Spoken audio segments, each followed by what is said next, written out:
evening, everybody, and welcome to another Tuesday Night Live with 4C. As you can see, we're going OG tonight. It's me and the man, Mr. Ken Carson. Say hi, Ken. Hey, listen, all the important people are here. That's all that matters. No, we love you, Bacon, Annika, and Becker. Well, yes. maybe not. Listen, life happens, and there's a lot of stuff going on. We're getting close to the end of the year. There's hockey. There's events.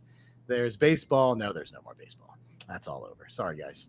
That series is over. I could have swore it was game one, and then the next day I woke up and I said the series was over. Yeah.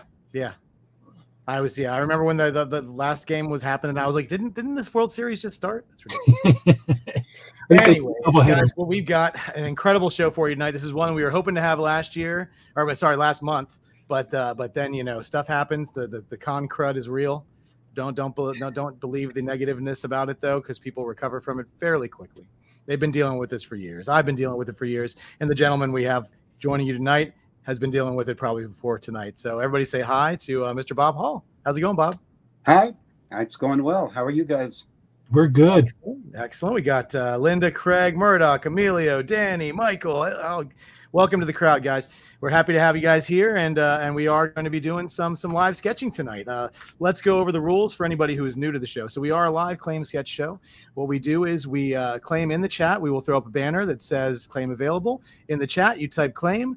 If it's 3 or less, we'll take the first person whose claim comes through on our screen. And if it's more than 3, we'll take the first 5 names.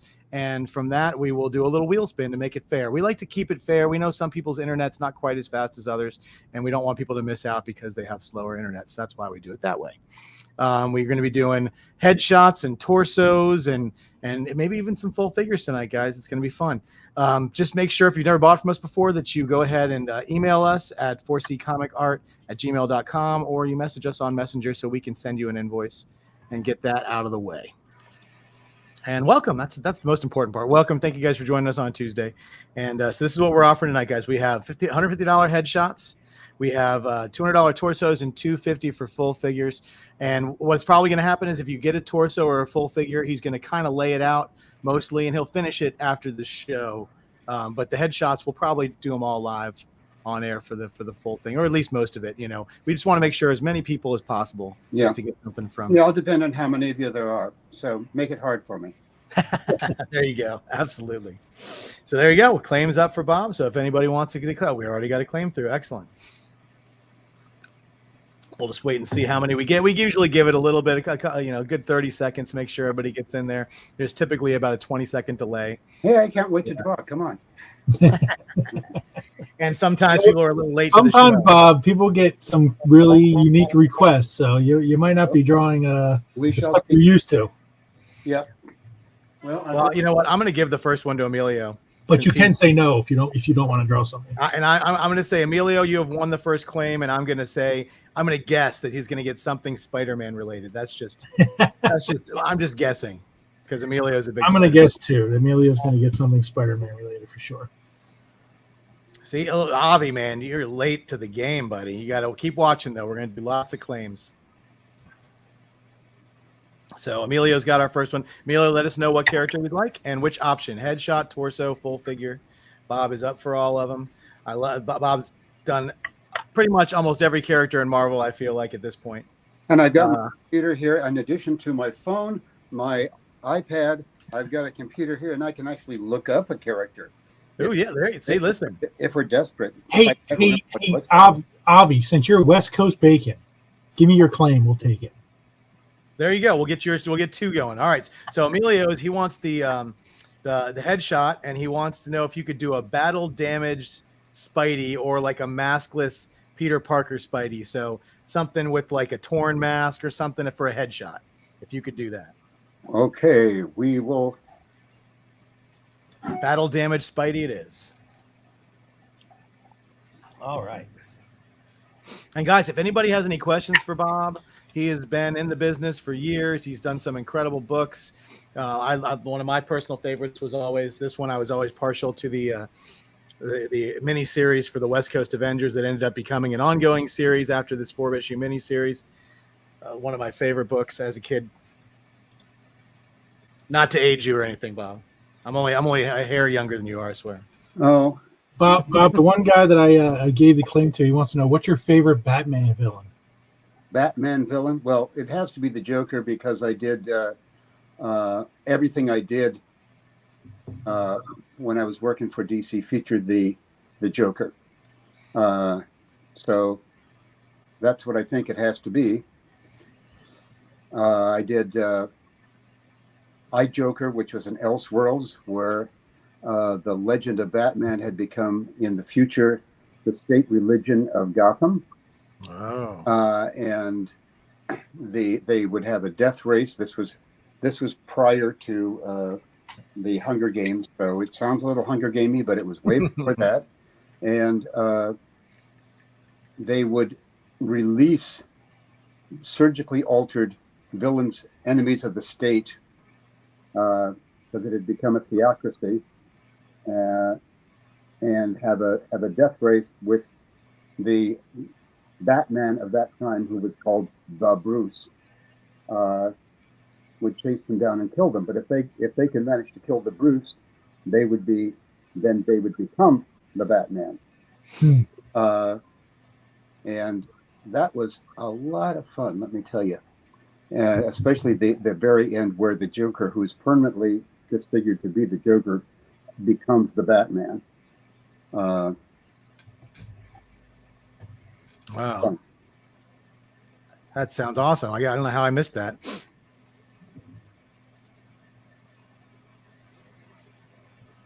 So there you go, Avi. So the answer to your question is the Joker. So if that's the character you want him to draw, just let us know and which option you'd like, and we're going to get you started on the next one. Spider-Man takes a little bit longer than a lot of them because of the webbing. Oh yeah. Even John Buscema, the fastest person going at Marvel, except for Kirby. I asked him once, which ones do you not like doing? And he said, that's Spider-Man. And all that webbing, it takes me forever. I lose money every time I do Spider-Man. That's great. Yeah, listen, he didn't do very many of them either. That was one of the characters he was definitely not known for drawing, and he's probably my favorite artist. Yeah, ever worked for Marvel. My favorite Spider-Man that he did was a Silver Surfer a comic, where he did do a Spider-Man meets the Silver Surfer. Mm-hmm. And because it was the Surfer, I think he probably didn't do it breakdowns. I can't swear to that, but it's really good. Oh wow. Who was do you remember who the inker was on those? I think it was Dan Adkins. Yeah. Who is a very, very underrated, fine inker. I think he was pretty much out of the business, or I don't know if he was retired or was died or something. But he definitely was not around when I was working, because I'd have loved to have gotten him to ink something I did. But all right. Do you have any other great John Buscema stories? That one just kind of flowed right out naturally. But do you have a favorite one or anything you guys used to talk about? Or I think my favorite one, which I told at San Diego one year when John, it was just before he was ill. He died of cancer, and they did a panel celebrating him, and he was there. And, that's nice.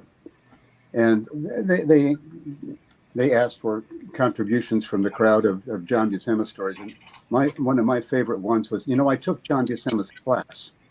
Mm-hmm. That's how I got into comics, or how I got into Marvel. I'd already gotten a little bit of work from Charlton, but hadn't broken into Marvel yet. And John taught a class that had to do with it was the he said he needed to teach a class to know what to do with a book that he was going to write with Stan Lee, which became How to Draw Comics the Marvel Way. And he said he needed to teach in order to know what to teach in the class, because it had been so long since he'd studied art. Right. And so he taught a class, and it was advertised in the back of Marvel. They ran an ad for him, and you had to show him your portfolio, which if you were beginning, I got to show my portfolio to John Buscema. Oh, yeah. And but I got in, and at the end of the class, John got me the job at Marvel. So that was good, but he taught it maybe a little bit longer than he had to in terms of number of months that he taught it. It was a 9-month class, just like a university class. And if you're being taught to draw, you really, after a certain point, it just becomes, you've heard enough about how to do it. You just have to keep repeating the same stuff over and over and over until it becomes second nature. But at various times, John would say, "Okay, well, we've enough of that. Would you like me to do something? You want to take any? I'll take requests." And so we said, "Teach us how to draw horses." And John said, "Oh, horses are hard. Horses are hard. I suggest that what you do is go look at a horse." Which was obviously good advice. And he said, but my brother and I, Sal, had we got some model horses, and we worked a lot with those, and those were helpful. So maybe you could do that. And then there are people who really do good horses, like Joe Kubert and Schubert, and Gil Kane does great horses. Mm-hmm. Then there was a pause, and he said, I could show you how to fake a horse. He then did horses running, horses standing still, horses turning somersaults, horses bucking, horses rolling around on their backs, all of which he managed to do within a matter of minutes. And we sort of sat there dumbfounded saying, I don't think we have a future in this business. His hand would move very quickly all over the page, which is just what you're supposed to do. Do work on the whole page all at once. Most of us don't. But he did. And this drawing would just materialize out of seemingly midair. And we would ask him to slow down so we could see what he was doing. And he would, but he complained about it because he was sort of like, if you ever saw Butch Cassidy and the Sundance Kid, the kid says, I'm fast, I'm better when I move. And John said, I'm better when I go fast. And he told me that, I said, I once asked him, I got to know him after that. And I once asked him, I said, how did you and Sal get to be so fast? And he said, well, early on, we realized we were going to have to be faster if we were going to make any money with an alarm clock. And we would set an alarm clock on for each panel. And when the alarm clock went off, the panel had to be done. And I said, wow, that's amazing. And I imagined myself doing it and what they would end up looking like. And I said, well, were the drawings any good? He said, no, they were terrible. but we got better. And he also said, and then we were kind of amazed that the ones that we thought were awful were absolutely accepted, because for the most part, comic companies at that time were more concerned that you could make a deadline, right, than were they any good. Well, obviously, both Sal and John eventually got to be very, very good, but I would love to have seen some of those early drawings. He did give me some of his under drawings, because he'd show us those in class, and they were. It was too hard to comprehend exactly what he was doing. I mean, you got the notion, but at first, when you're first learning to draw, you have a tendency to start with the identifiable qualities of the person or thing that you were drawing, which means you're starting with the detail. That will always screw you up, and you need to start with the shapes and the movement in the drawing and all those things. And the detail is the very, very last thing that you do. And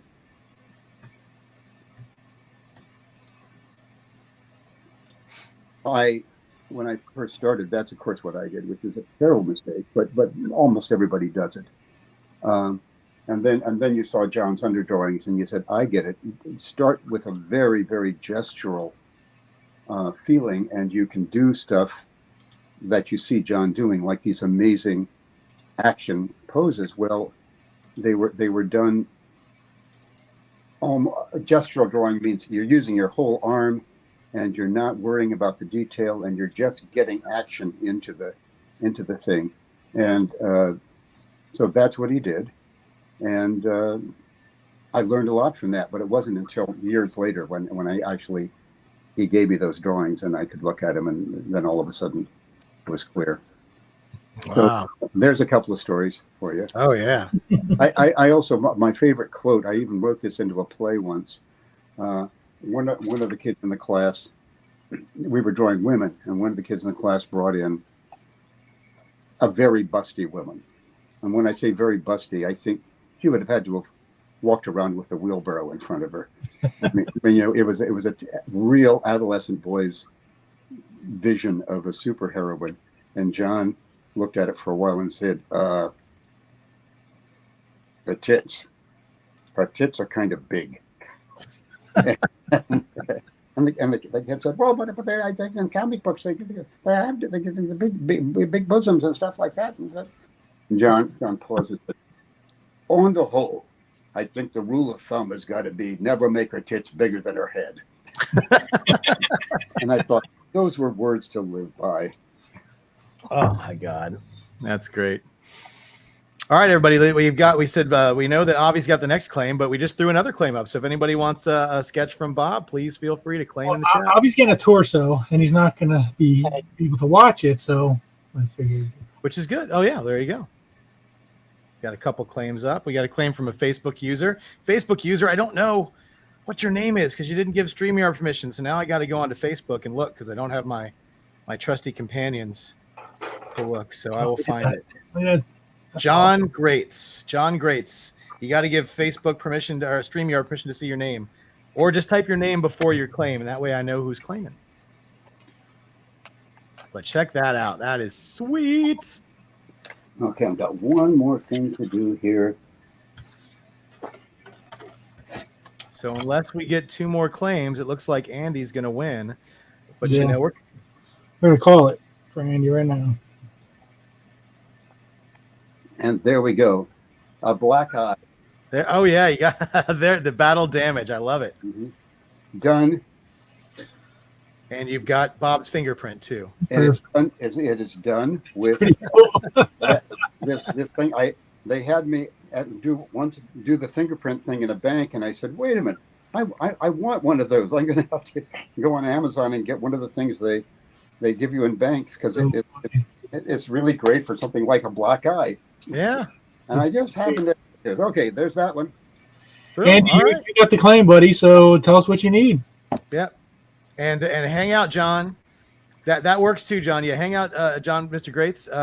You know what? We're feeling kind of cool tonight. Maybe we might take your claim as well. If not, we will do another claim. So be ready to type in. Let's see what our Andy wants. He wants a wasp. He wants a wasp full figure. All right, now we're talking. So as I said in the beginning of the show, if you weren't here, a lot of these torsos and full figures, he's just going to kind of lay it out. And then he's going to finish it later. So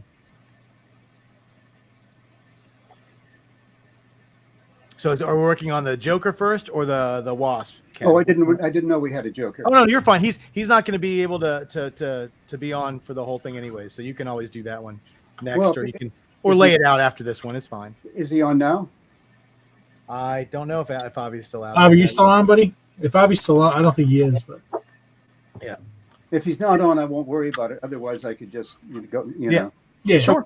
If somebody's around, I would rather have them see. Oh yeah, of course. see Yeah, their Avi's drawing he's coming. on Avi's on the West Coast, and we hit him. Our show hits him kind of at a busier time, so he usually tries to jump in, but then he has to jump out occasionally. So he usually checks back if he doesn't win the claim, but since he got one, he may have just logged out on us. And thank you, Jason Harris. But it's hard. You got to give people permission. You got to give StreamYard permission to see your name before you tell everybody to go over to YouTube and like and subscribe. But we love that. And Dave, same thing. Dave Akins is saying hi, Bob. He's Hi. in the crowd tonight. But he Dave. also did not give StreamYard permission. Guys, give StreamYard permission, or just go. Dave Hey, Akins, you know better. are you the smart ass Dave Akins? Yes. I was afraid of that. Oh my god.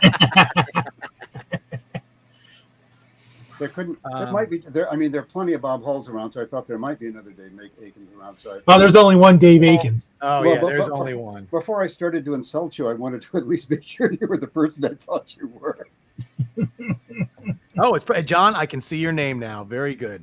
Nicely done, sir. StreamYard appreciates you, and so do we. And Is this Akins? probably, It ain't StreamYard. Yeah, I guess it is. but a nice friendly reminder for everybody: you don't have to give YouTube permission to see your name, and sometimes it's a little bit faster than Facebook.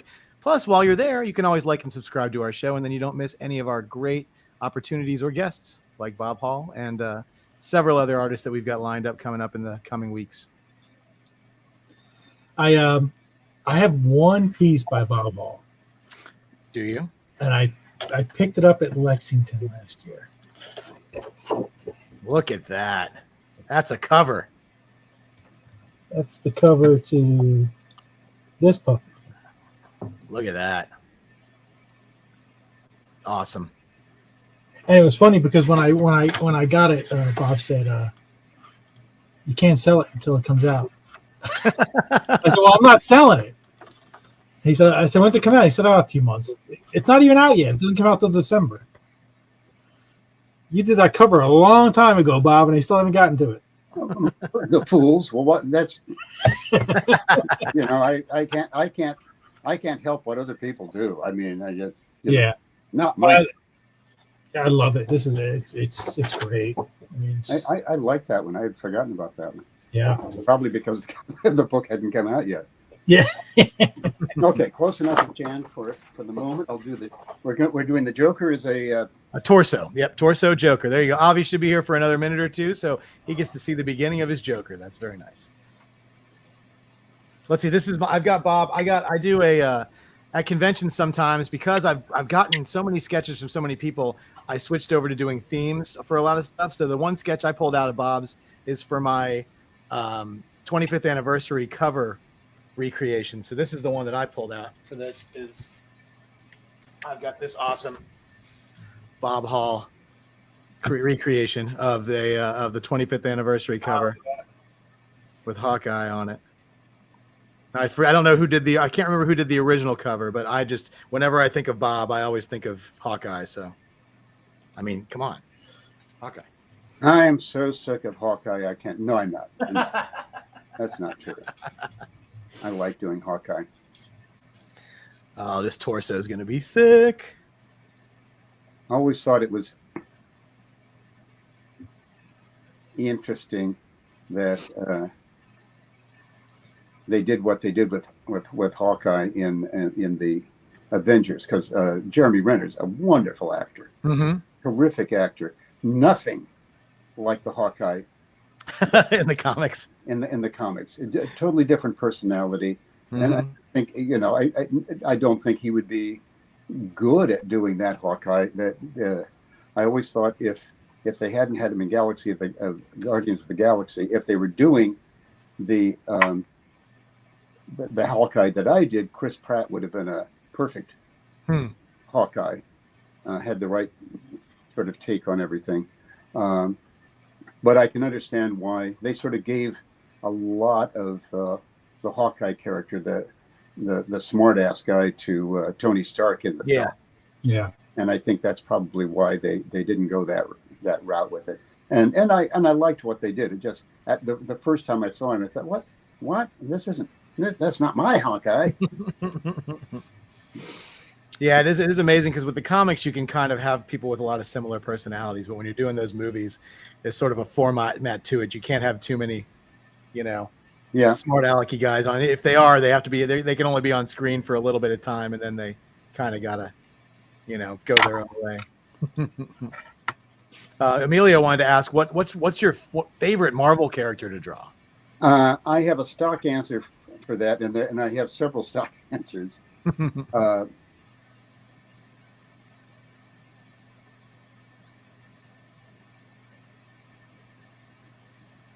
I'm sorry, I'm focused. Oh no, you're good. I'm focusing on what I'm doing. Every once in a while, I have to think about this. Obviously, like, shut up, guys. Let him draw. Exactly. Well, let's see. While you're thinking about that, Michael Stewart said he was too old, but he always thought that Carrie Elways would have made a really good. Oh, yeah. There are other people that would have been terrific, and Carrie Elways was made to do at the younger, and he would be great in the movies, playing at the age he is now, doing some of these some character, but Jules Feiffer once wrote in his book about comics. If you don't know who Jules Feiffer is, look him up and get a book of his cartoons. They're brilliant. But he went from being in Will Eisner's studio to doing cartoons for the Village Voice, and he said that Buster Crabbe was the only actor he had ever seen. Now, this was written in I think the late '60s, who seemed to actually have a black line drawn around his body, meaning that he embodied a comic book superhero. And the amazing thing is the number of people over the years now who have that quality. Carrie Elways did in With the Princess Bride, or yeah, I'm sorry, I'm stopping for a minute. Princess Bride and Men in Tights, and obviously Christopher.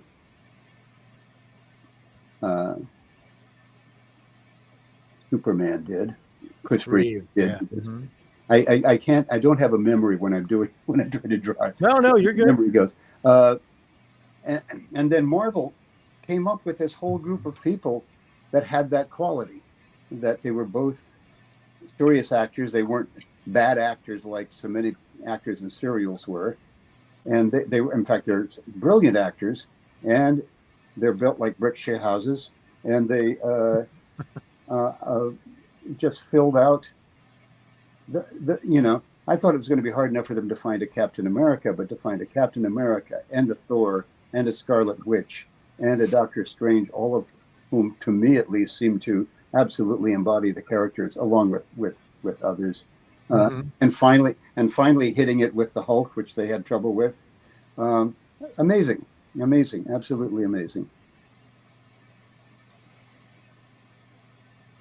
No, it's agreed. Yeah, a lot of those characters, they seem to be very hard. And that's the thing is now people, I think, growing up reading the comics, it's almost like in my head it's morphed to where I feel like Iron Man's always been Robert Downey Jr. In my head, I go back and I read it, and I now if I read an old book, I read it in his voice or hear him saying it or him doing it. It's kind of weird considering I had so much more time with the comics than I ever did with the actors. But well, that's what happens when you have live people, that they become very memorable. Flash Gordon to me is always Buster Crabbe. Hang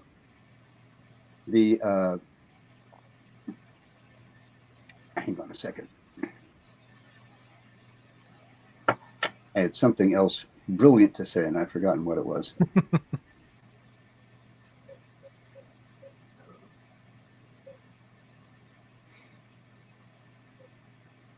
And John, I don't know. I think they may have paused on the Wonder Man show. I think I heard that they had it all set up, and then with the writer's strike. I don't know if they're still doing it or not, so we'll have to stay tuned. Oh, my big disappointment was DC when they canceled all of their intended series, and a guy we know, he's the son of a woman my wife, who's a psychologist, works with, was going to play Green Lantern. And he's had a decent, working actor career, and a guy named Finn Wittrock, and that was going to be, his big gone. Right. Wow. That's. I heard there's some leak. I don't know, how true they are, but they said that Marvel's considering moving away from Kang because of all the issues with the actor off screen. Oh, I didn't know what are the issues. Tell me, I want to know. I think there's some domestic violence charges pending. Alleged. Boy, the number of actors that we all love from the 30s and 40s who probably would be canceled. Yeah. Anymore is amazing. So they said they might pivot towards Doctor Doom. Well, I think they're a damn fool if they don't. Everybody has been waiting for Doom, and I know they probably didn't want to do it because of the it was just not successful the first time around, but that's because nothing was that successful except for Chris Evans. And I kind of like the guy who played the Thing. Those Chickless. Yeah. But and it was fun. I mean, I enjoyed it, but Doctor Doom was a disaster. I mean, yeah. I don't know why they chose not to do Doctor Doom as Doctor Doom.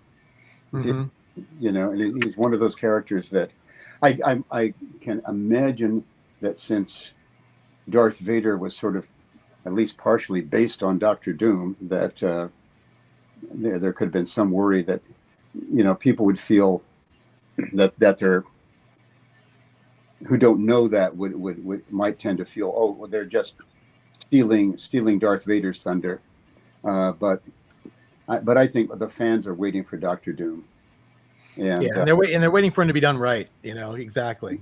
Yeah, and I can't think I can think of various actors that could play him, but my choice would be, and I hope I get the name right, an actor named Wentworth Smith, who played Captain Cold on The Flash. And the reason is that he has this amazing voice attitude. And like Dr. Doom, like Darth Vader, Doom has got to be played by an actor with a brilliant voice. Unless you... For Sutherland. Well, he's a little old. But no, and the actor you're talking about is great. He was an older guy, couldn't he? Nah, not that old. I think either. Well, he's probably in his late 50s, mid 50s. Yeah, close. Yeah, I don't know. I like the actor you were talking about, because people forget, because when he played Captain Cold, he's a very smart actor too. He's very intelligent. He definitely has that presence about him to where he could definitely do that. He could definitely pull that off. Yeah, I like that choice. That's a good one. Yeah. So are you listening, Marvel? Marvel tunes into this thing. Oh, all the time. Yeah, they're literally. Yeah, that's the only reason I'm doing it. I'm hoping that they'll look at this and say, no, why have we not been hiring Hall? That is going to happen, right? You're yeah. Oh yeah. From your lips to Marvel's ears. Somebody said we are getting Creature Commandos for DC, which you worked on. That's it. The silliest darn thing I ever did. But what the heck? People are looking for product. But, well, I mean, he had such great success with the Guardians of the Galaxy, James Gunn did, that they're thinking, if he can do that with those characters, imagine what he can do with the other ones. And he did it. He had the one movie, The Suicide Squad, the second movie, that he sort of did a little bit of that in. But I think they kind of want him to start from ground zero and do his own thing. So we'll see how it works out. Yeah, why not? I think that there were two things that I didn't like about doing that. One was I thought it was a dumb idea, but I was more than willing to. I had not worked for DC and wanted to work for DC when they offered me that. And but the other negative thing was that Joe Kubert was doing the covers for it, and so your stuff was being automatically compared to Joe's. Right. And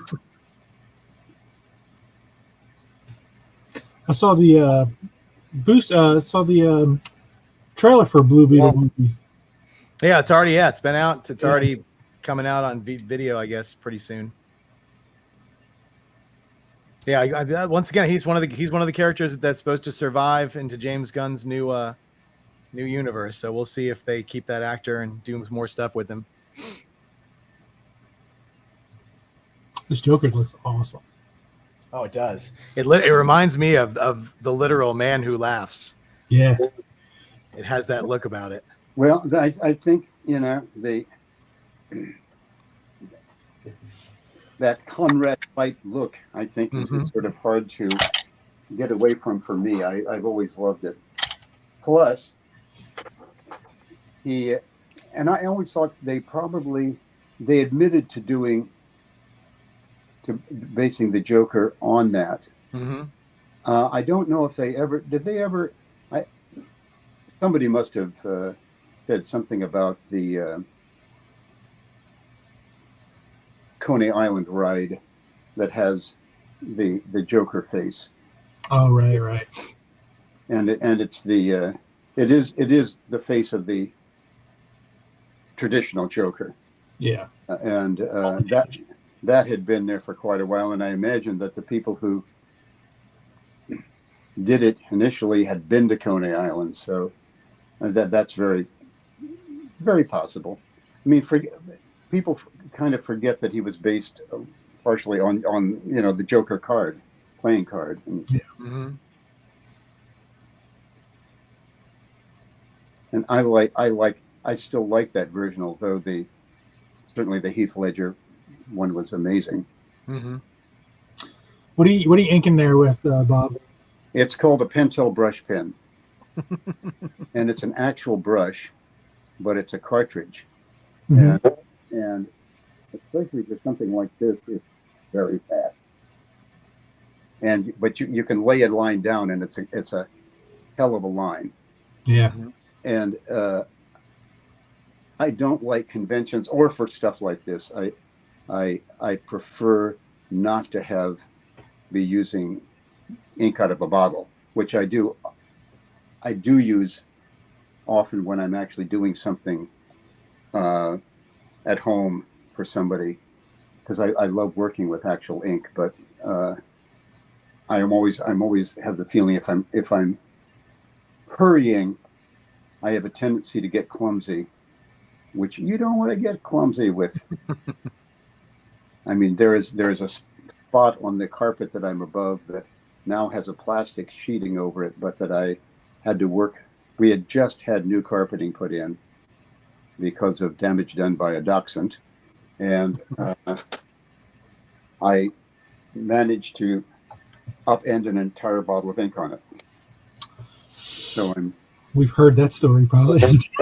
I know, yeah. That's crazy.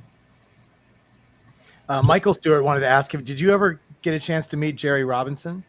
No, never did.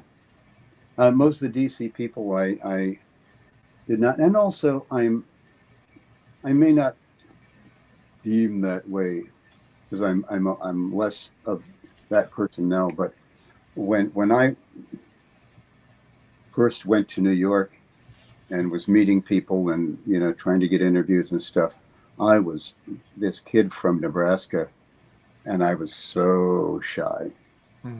I didn't even think I was shy until I looked back at it and said, "Oh my God." There are people that I've met more recently at cons that I could easily have had relationships with in the business, and that I just felt I'm not worthy. Thank God for John's class, because I think that allowed me to break through that a little bit. Just the fact that he was on my side made a big difference. Right. But most of the DC people I did not meet. Met a lot of people when I was very briefly an editor at Marvel when Jim took over the editor-in-chief job, and he started having wanting to have as per DC. It wasn't exactly the same, but he felt this is crazy. One person can't handle all of this, and the idea that they would use writer editors was just killing them. You know, those things got behind so fast because, you know, if you're the editor and you're saying, oh, I need another week, and you're the writer editor, it's pretty hard to say no to yourself. And so Jim asked me if I would do it, and I really didn't have time because I had a play running in New York, a version of Dracula that turned out to be an off-Broadway hit, and it was going to be done in London. And although we weren't doing it in London, they had just leased it. But I was definitely going to go over and see the production. And so I told Jim I only give you 6 months, and he said, that's great. Give me 6 months. That'll help me a lot. And they were the most valuable 6 months I ever spent in comics because I really, really learned from all of these people that were around the bullpen: Frank Giacoia, Vinnie Coletta, just you know, legendary Marie Severin, especially, just people that you had heard of for years and never really interacted with, and all of a sudden they were there every day. And also you could just watch the work of people like Buscema come into the office, and everybody would gather around when they were usually messengered, him and Colin and people like that, and you'd all just gather around to see what they'd done this time, and you'd turn Johns over to see if he'd done any of his little drawings that he usually did when he was bored. He'd just turn or when he was having to think about some storytelling, he needed a little break. He'd just turn the page over and do little sketches all over the back page, and some of them were just, you know, amazing, and it was a great experience. Well, while you were telling that wonderful story, we threw another claim up.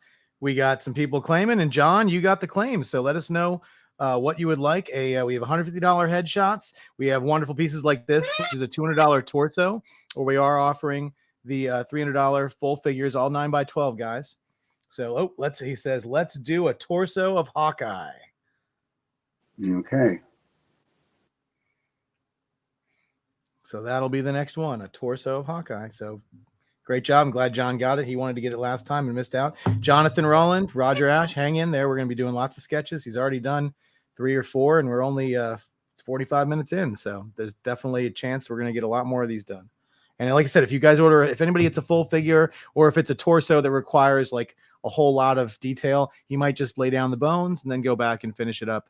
And that will be the case with Hawkeye. Hawkeye does require it's a very detailed outfit. Mm-hmm. So I'm sure that one I won't want to try to complete. Sure. We'll do the sketch version of it. Okay.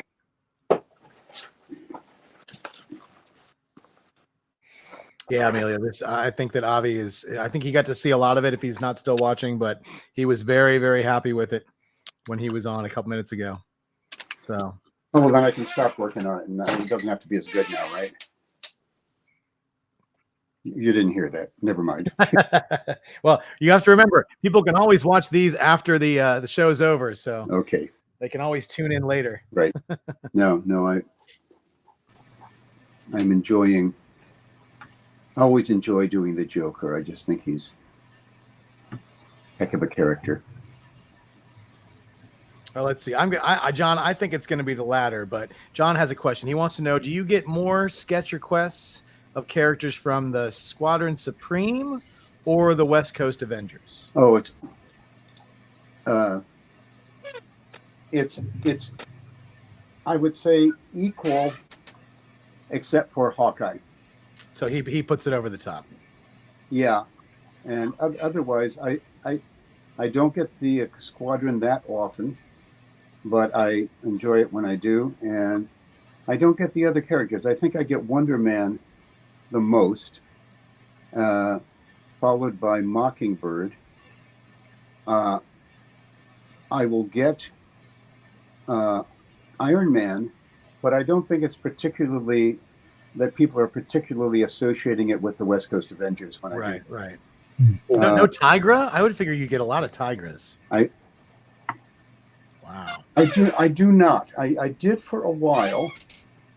For a while, I was getting at least first per show, and then it stopped, and who knows why. The ones that I think run in an interesting way are that I'm always behind on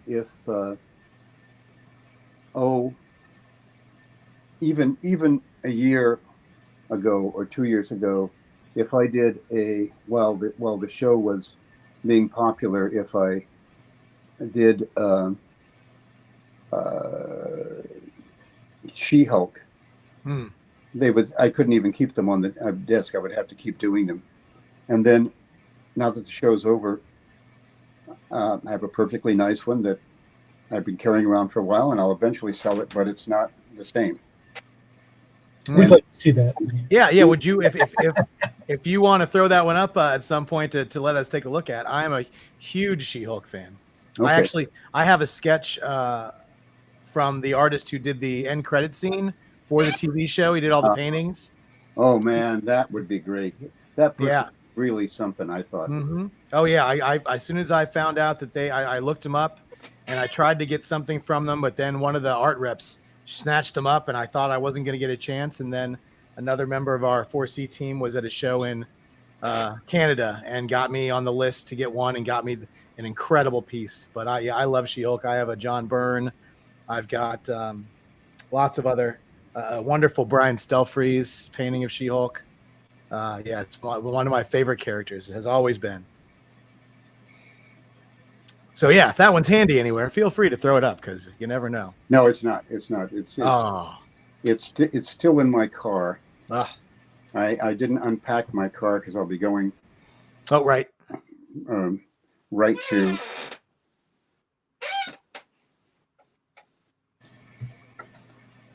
Aurora, and yeah. So it's still out there in the driveway. There you go. Well, hopefully nobody knows where you live, and stay away from his car, people. Stay away.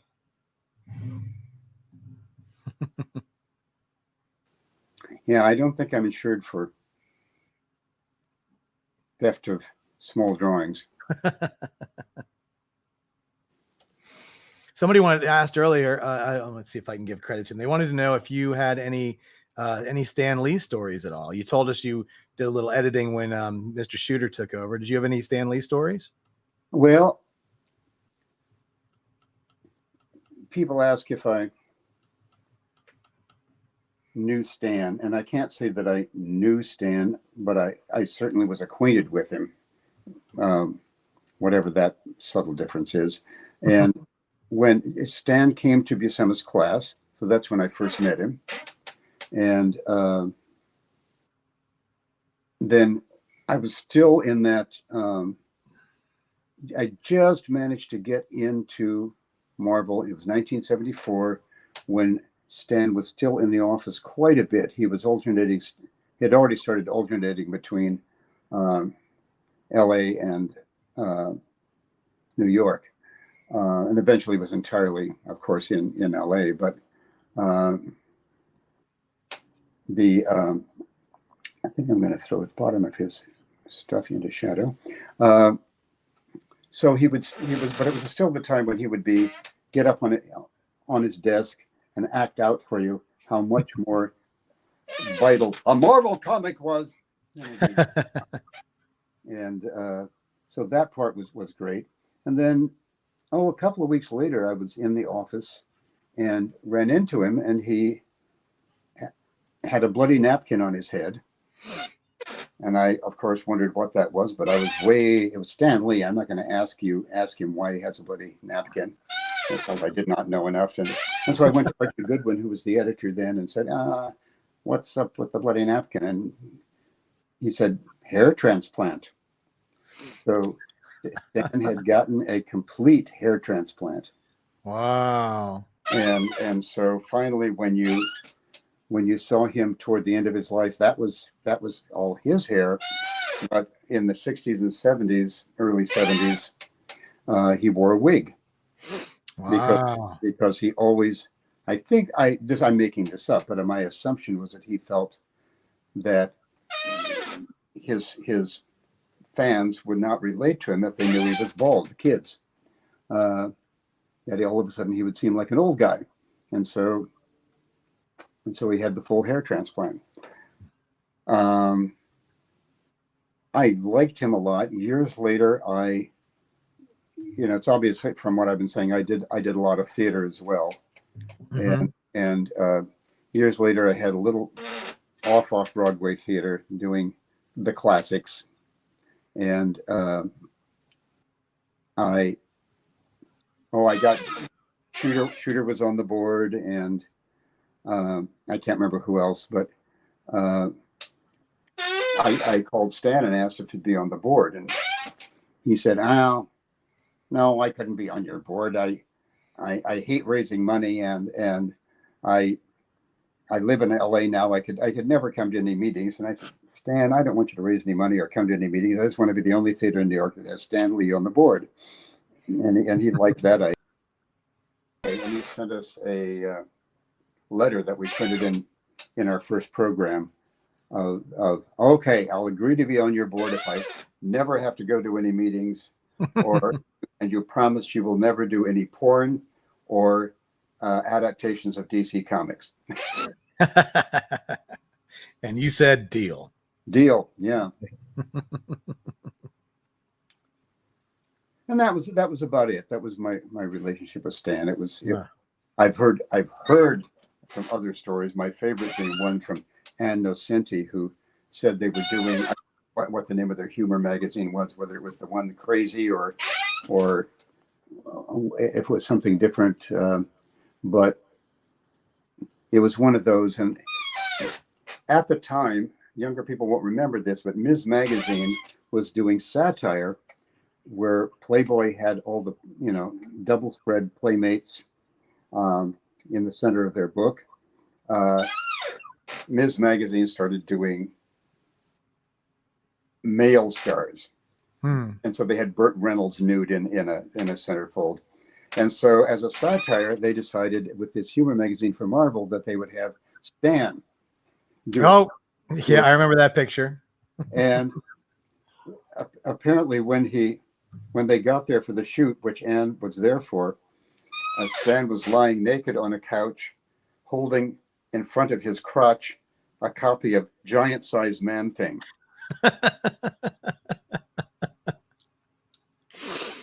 Oh yeah, that is one of the most comically referenced comic book titles in all of the circles of comics. Mm-hmm.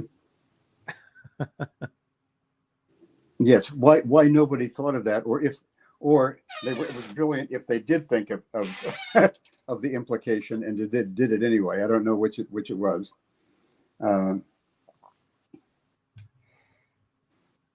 But I can't think of any other real Stan stories. Well, there was stuff like Stan was eventually in this position. Once you get to icon legend status, your sense of humor can become kind of a dangerous thing. And Stan had a great sense of humor. And I remember one time he walked through the office on his way back to LA and stopped at a picture of Iron Man and said, why is it that Iron Man has never had a nose? And then walked away. Well, sure enough, immediately it was the word went down, and Iron Man had a nose, and he looked like a coffee pot. Yeah, he did. And Stan came back then a few weeks later, or I guess it must have been a couple of months because it was time enough for that to come out. And when he finally looked at an Iron Man comic, he said, "What are you doing? This is crazy. It looks dumb." And I said, "But you said," he said, "Oh my God, I was kidding."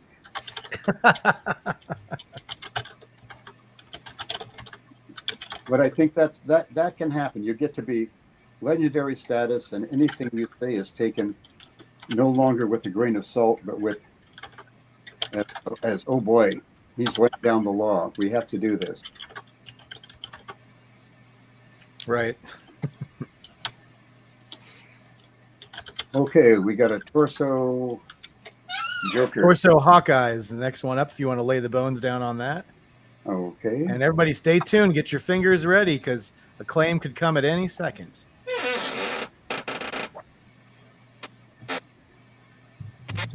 Now let's see. And just to answer your question, Jerry and Danny, we don't have any. We're not offering any 11x17 or A3 options right now. That's something we can definitely talk to Bob about, but I don't want to put him on the spot or anything. I don't even know if he has the paper.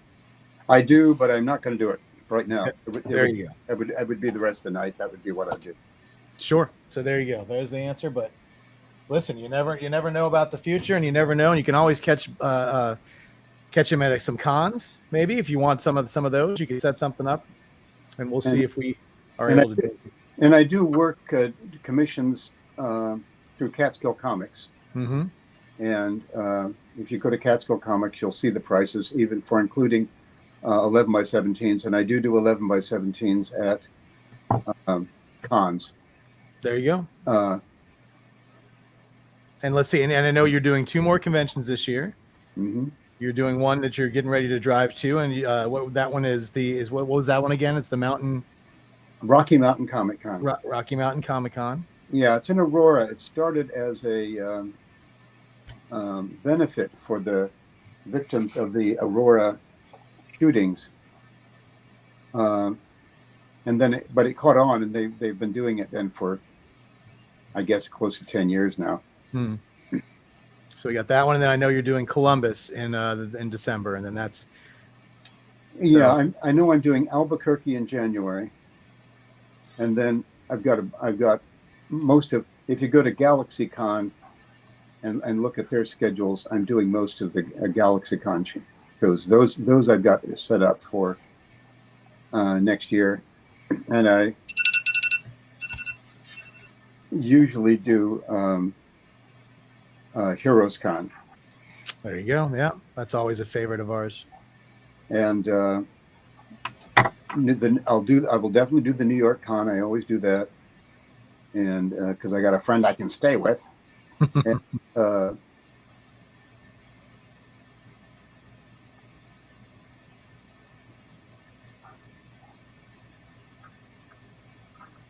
let's see. Raleigh, you came in just a tad too late for the claim, but stay tuned. He's gonna be laying out a lot of these bigger pieces, so we'll have time to take more claims. So the next one after this, when you get this one laid out, we're all set. Jonathan, you got the claim, buddy. So you're gonna get a Batman torso. That'll be the next one. So that'll be great to see.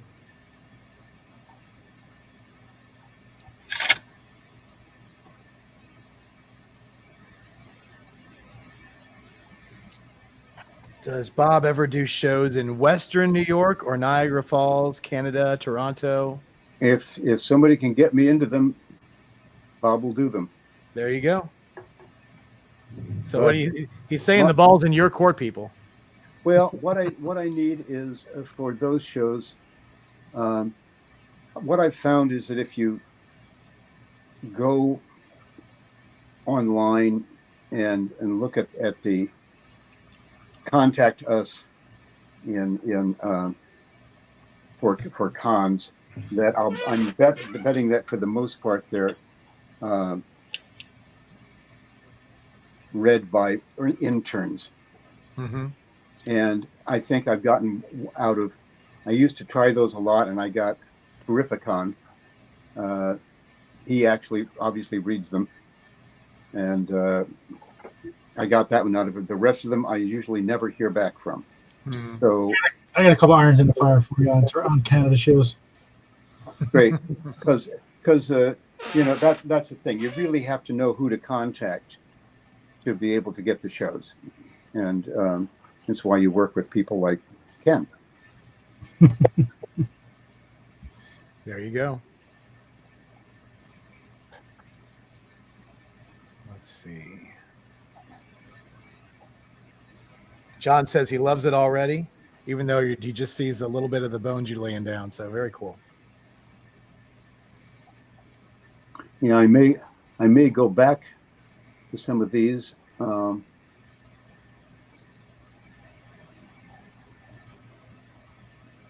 Later on, depending on what's going on, but definitely we'll have these done in next week, probably. There you go.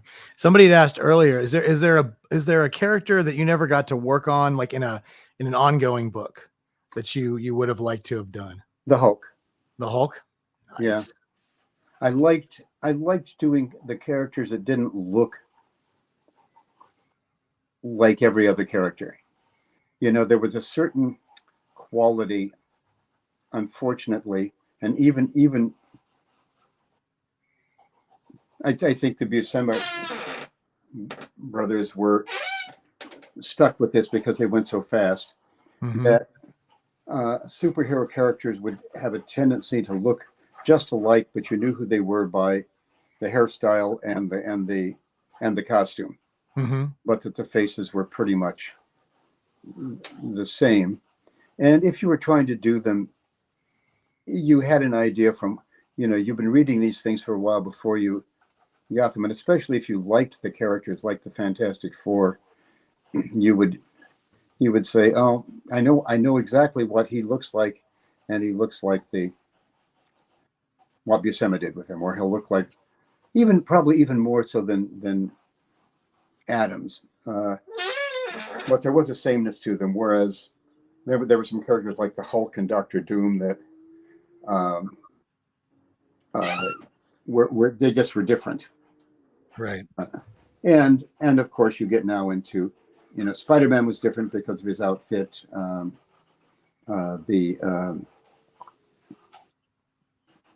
There were certainly exceptions, but a lot of the characters were very similar. Right. So that's one that I would have liked to have done was Nice. Let's see. Before the next question, Raleigh, you got an itchy trigger finger there, buddy. You got to wait for us to throw the claim up. So I know that it's you, and I know one other person's out there waiting for us to throw that up. I promise you. We're going to throw it up soon. And now I'm doing a Batman, right? Yeah, a Batman torso. So very soon, guys. So make sure anybody who wants something from Bob, you get that claim ready, but don't hit it just yet. You got to wait for us to throw up that claim. Let's see. Somebody asked, do you prefer, like I said, once again, these are all obviously, I know you don't, there's probably not a strong preference, but do you prefer drawing female characters or male characters? I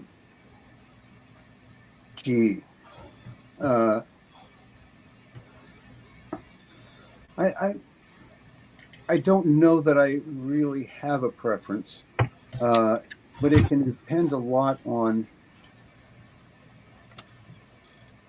who the characters are. Mm-hmm. Like the very first thing I did was the Champions, and they had Ghost Rider in it. I hated drawing Ghost Rider. Number of reasons, but for one thing, you had the motorcycle to contend with. The rule at that time was that if Ghost Rider was in a scene, and he was Ghost Rider and not Johnny Blaze, that he had to be on the motorcycle. And that meant that then the first issue I was drawing an office on fire with Ghost Rider in it on the motorcycle. And the worst part, it was that dumb skull thing. It wasn't even the nice chopper. So when we did the champions. I loved the fact that I got to do some very iconic characters, but probably my favorite character to draw was Black Widow in it. And it was a thrill to be drawing Black Widow because I'd always loved the Black Widow character. As you got into the West Coast Avengers, for instance, I think there was sort of equal time for all the characters, and I didn't like drawing Tiger that much then, because at that time I was having to really, really follow the make sheets on them, which is what they called the things that they would hand you that had a front, side, back view, and she had those sort of sawtooth type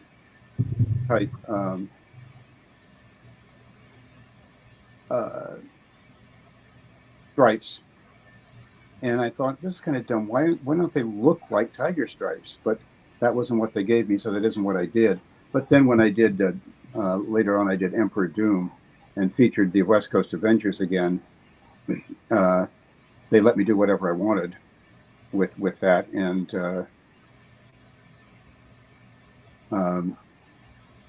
so at that point, Tiger was maybe my favorite character to be drawing in. Plus, and also I think you will sometimes just enjoy. I don't think I'll do that bat symbol. Well, yes, I'll do a different one. Which one do I want to do? I know. I'll do the different one. Then. Blah blah blah. Like I liked doing Wonder Man, and I loved drawing him in the bush jacket, because I thought that was really great. What character, for God's sake, wears a bush jacket? And why does he wear a bush jacket in California? But there it was, and I thought he was fun just because that was so funky. You know, it didn't make much sense, but I enjoyed doing it. Although what I didn't really enjoy was there has to be a certain logic for me before I can really be satisfied with something. And I had excuse me, his jets. It would have been impossible for him to use those jets where they were positioned without burning his pants off. And you know, you don't think about that when you're reading it, I don't think. But if you're drawing it, about the third time you draw him flying, you look at it and you say, he couldn't do that. How could he possibly do that?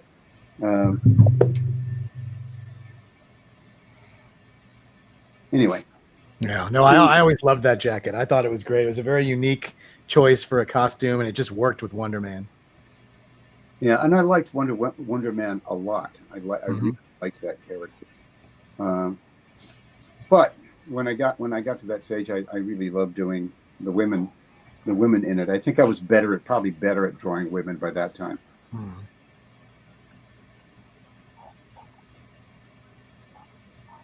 Ron Shepard's in the chat. Ron, how are you doing, sir? Glad you could join us. Bob's just drawing some really cool stuff here.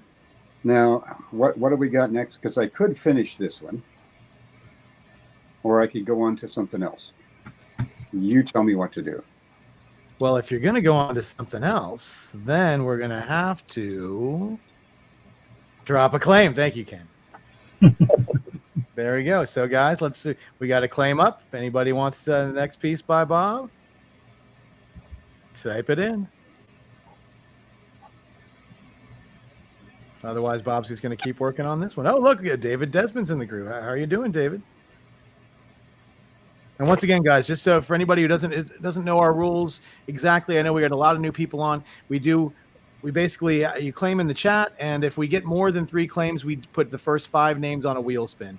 So we haven't had more than 3 claims max so far, which has meant everybody's getting something, and we've never dropped below 2 or 3 claims. So we're definitely keeping it going, and basically the first person that's claiming seems to be getting the sketches. So you got a steady flow of people, new people every time. I know there's a couple out there who see. That's the thing is people forget they go off and do other stuff and they come back because they know they missed the claim, but sometimes they miss the window. I want to say Raleigh was just here a couple minutes ago and he's not even there. I don't know where he is unless he's got the slowest internet ever. He claimed twice. He claimed once a little late and once when there wasn't even a claim up. I don't know where he is. Roger Ash, same thing, guys. If you guys are out there, now's the time. Throw in those claims. But David Desmond, you got it, buddy. So let us know if you want a headshot, a torso, or a full figure. And once again, if he's doing a torso or a full figure, he is going to do like he's doing here, which is sort of kind of lay the bones out and then, kind of set it aside and finish it after the show. John, shoot me an text message, buddy. Ronald? Sorry. Yeah, shoot me a text message. Emails hit or miss with me. First off, I have to say, David Desmond, nice. David wants a full figure Tigra. So I'd like to point out that the only full figures we've got tonight now are Wasp and Tigra, which are female characters. So I always love the way you did Tigra. That's why when I asked that question earlier, I was shocked that nobody asked you to do that more often than they do. But excellent.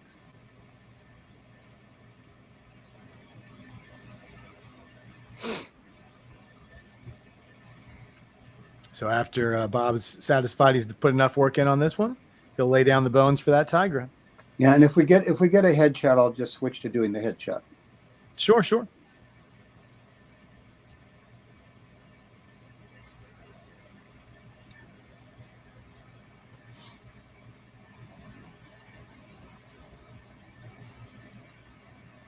This is cool. I love the old school bat symbol. I dig it. Yeah, I was gonna say nice choice. I was always a big Aparo guy, so I always remember the one with just like the two little ones. But I always loved this older style bat symbol. Yeah, I liked the older one, and of course I liked the 70s one with a little oval just because I was so used to it. Mm-hmm. But I especially like the fact that his outfit can kind of not like right now change a lot from time to time. Mm-hmm. It's more flexible than it used to be.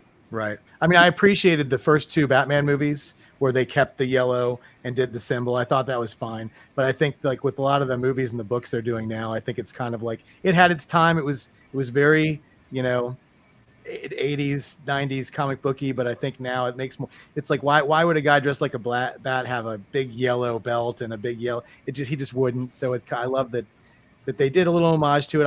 I'm so shocked that Tim Burton made it work and it still looked great, and it was kind of a grungy yellow, but it was still cool. But I do appreciate just the classic. Well, it's Burton's such a stylist that it. Plus, I think it was something for, at that time, I don't know that they were thinking about this, but it was a bit of my thought that it wasn't that far from the TV one in time. I mean, just a lot of people really remembered the TV version, and so having that kind of an outfit, it gave it just while being not nearly as campy in its way. It gave something to people who loved that look too. They hadn't completely abandoned it. They didn't with. The Joker as well, I thought. I think a lot of people really liked Nicholson's Joker until the Heath Ledger one came along, and maybe that sort of superseded it. But I thought, in terms of the traditional Joker, that Nicholson just was brilliant. Oh yeah, think about the Joker movie with Joaquin Phoenix. Joaquin Phoenix. I liked it for a number of reasons. My wife is not a big comics fan, but she's quite a brilliant neuropsychologist, and she loved that movie. She thought it was one of the first times she had seen certain aspects of a mental illness done right. That the progression of the character was really kind of amazing, and it was an amazing performance. But I also liked it because I did a show called It's Joker Time, where it was a 3-part prestige series. That means that, you know, those double-sized comics. Yeah. And where the Joker took over a reality TV show at that time, based on the Jerry Springer show. And I would swear that they must have looked at that series before they did the Joker movie, because there were a few things that were just like the TV show that were similar. And I don't mean that by going, oh, they stole from me or anything, because of course it was a DC thing done for hire, and DC owned it. And I would love to know if they did borrow anything from it, because that would please me greatly.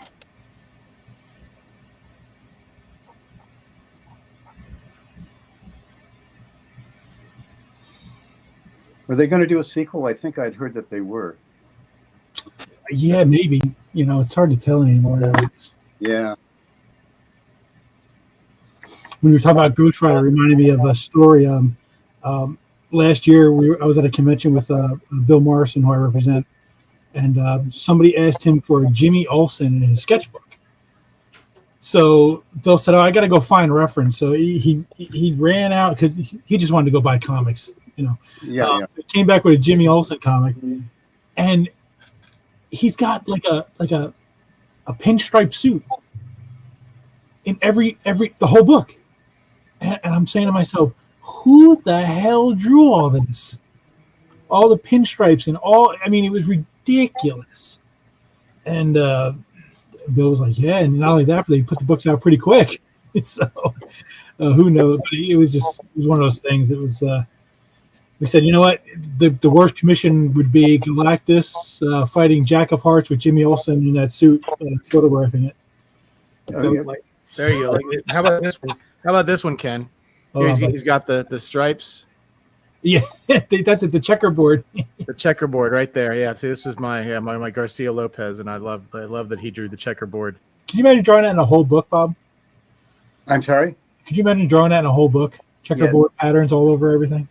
Yes, but I would fake them, and it would be much looser than Jose's. Jose can do stuff like that. Jose can do anything and make it work, I think.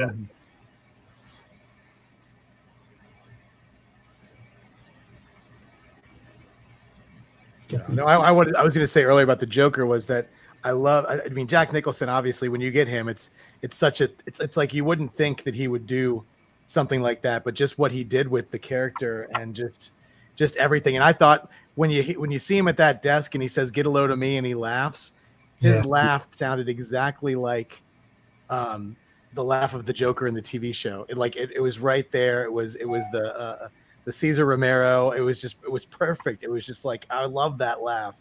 Mm-hmm. Well, that's kind of what I mean. So there was just enough feel that they hadn't totally abandoned the TV show. I mean, they were obviously not going to do the super camp stuff, but there was enough quality to it that I thoroughly enjoyed that one.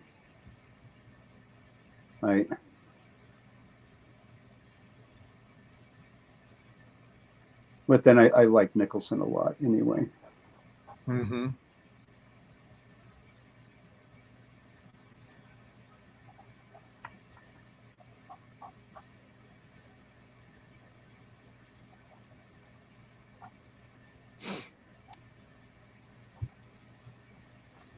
Michael, I don't know. I think Jose is just that good. I don't think he needs any micro printing on that jacket.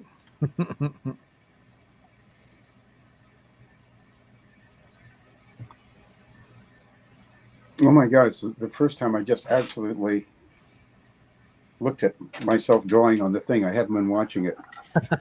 That's very weird to do. It's like you're in a football game and you've caught a pass and you're watching yourself on the big screen while you're running.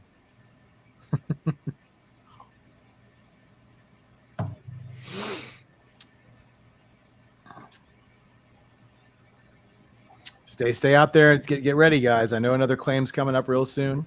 We're just letting him get in on this Batman for a little bit. Because I'm enjoying doing it. Mm-hmm. No, we're definitely enjoying watching.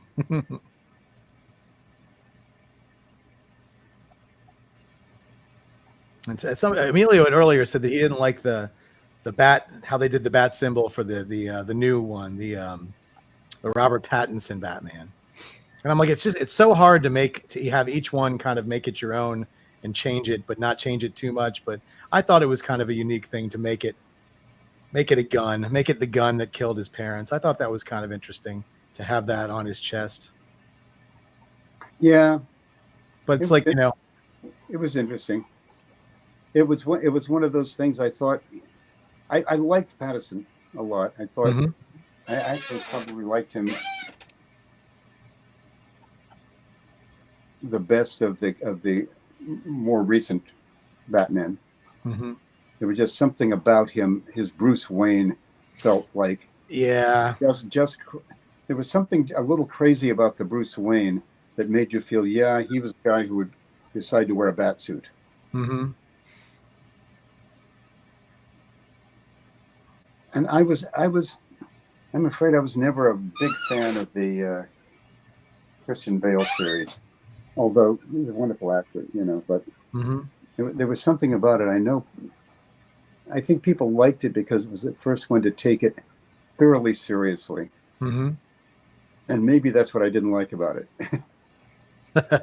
I think that there's, you know, stuff that can be taken seriously in a comic book, just in terms of the media and stuff like that, tends to work.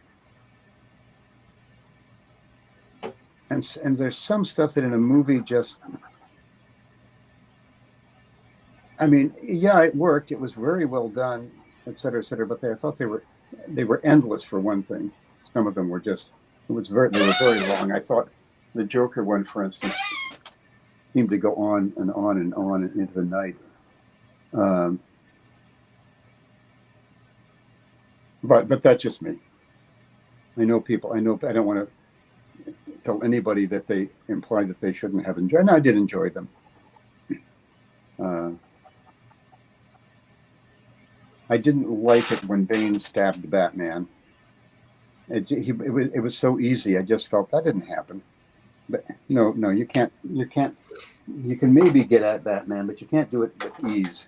Not that much ease. Anyway, that was my feeling. Yeah. Except that maybe because it was Tom Hardy, maybe it could happen. You ever see Hardy in that movie where he played the twins? Oh, that one with the twin gangsters in England, yeah. In England, yeah. My God, that was great. He's so good. Yeah, and when you watch him like punching as Bane in the end of that Batman movie, that guy's he's big and he's fast, and I mean it's not just just the weight that he put on to play that role for that to play that character was just amazing. But he's a really great actor, and he seems to get lumped into these like muscular, try to do the comedy. He doesn't get to do a whole lot. People just like his other actiony stuff more than his serious stuff. But he's an incredible actor. Yeah, I figure he's due for an Academy Award someday. He's just that good.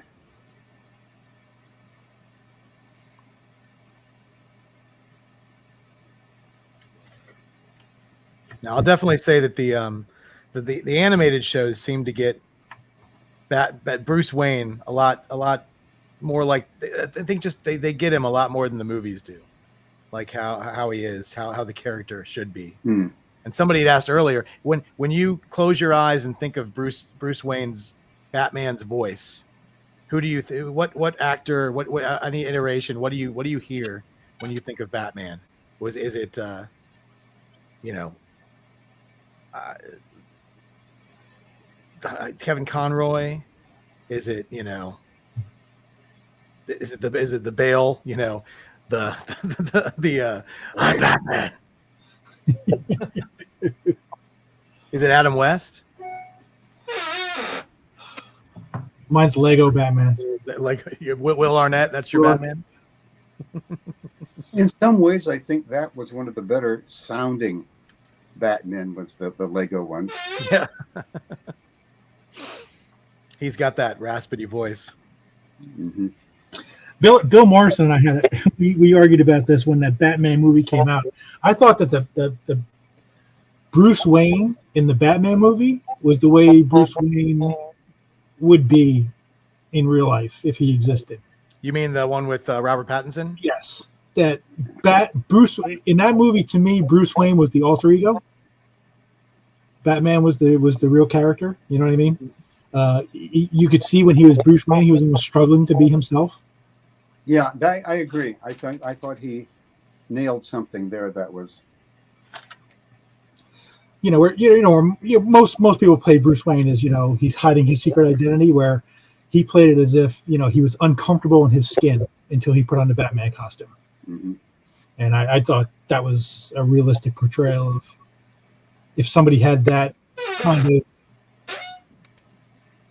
drive and compassion to do what he was doing, that's probably what his attitude would be like. He'd be very recluse, very quiet, very reserved, and I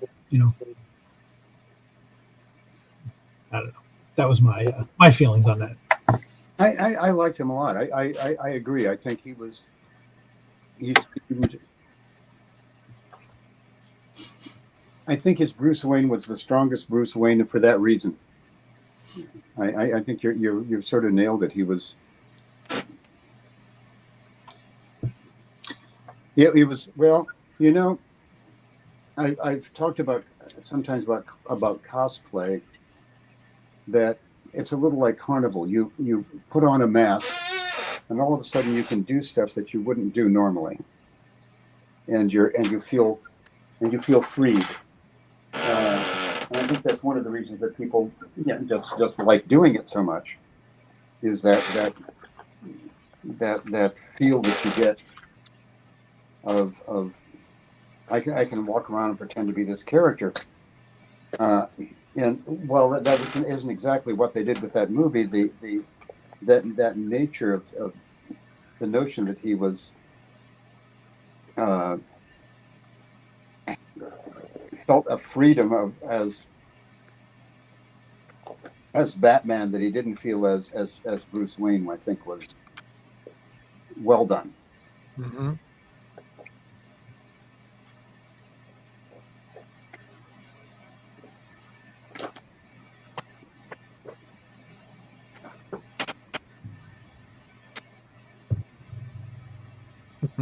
Having to refill pen here. Oh no, you're good. Michael Stewart says he thinks Keaton was the best Bruce Wayne.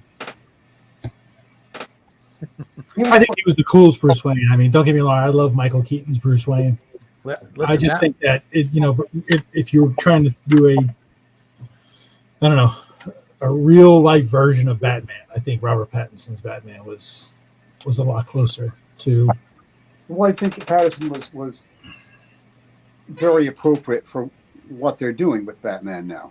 Yeah, I think Keaton, who's an amazing actor, was probably perfect for that time, especially since people were saying, "Well, man, he's a funny guy. How can he possibly play Batman?" And then he nailed it. Oh yeah, I mean he definitely, when he got that role, it was just like, oh my god. But obviously, Burton saw him in movies like Clean and Sober, and he knew that he would really bring that darkness to it. And once people saw it, they were just like, wow. Well, he brought a darkness to it at a time when the darkness was somehow there, but less grim Mm-hmm. than it's being played now. Right. Uh, Well, 89 was it was a different world. it was a different world. And it's like my favorite Superman has got to be Christopher Reeves, but Mm-hmm. there are people who say, well, but he couldn't play what they're doing with Superman now, and I think that's true too. Maybe. I mean, there was a lot more almost comedy of manners quality to what he did with it.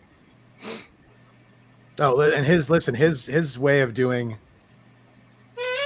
Clark differently than Kal-El. We'll just do that.